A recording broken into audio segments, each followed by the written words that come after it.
Buongiorno e ben ritrovati con una nuova edizione del TG Flash di New Sicilia.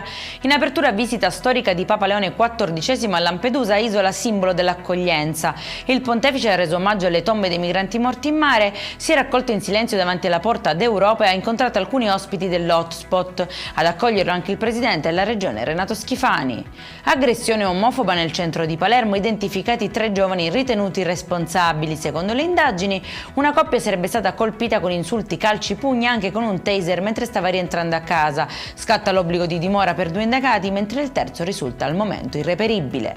Paura all'ingresso della Galleria Peloritana, dove un uomo è stato travolto da un treno regionale diretto a Sant'Agata di Militello. Dopo i soccorsi il ferito è stato trasportato al Policlinico e ripristinata dopo alcune ore di stop la circolazione ferroviaria.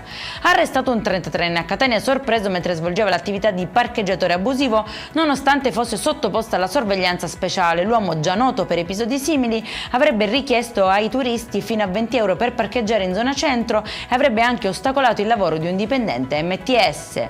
È in chiusura a colpo da 10.000 euro in un centro commerciale dell'Agrigentino, nel mirino un negozio di ottica. I ladri hanno praticato un foro in una parete per entrare nel locale e hanno portato via occhiali da sole di marca. Sul caso indagano i carabinieri, al vaglio anche le immagini delle telecamere di videosorveglianza. Per questa edizione è tutto, prossimo appuntamento alle 19:30. Buona giornata.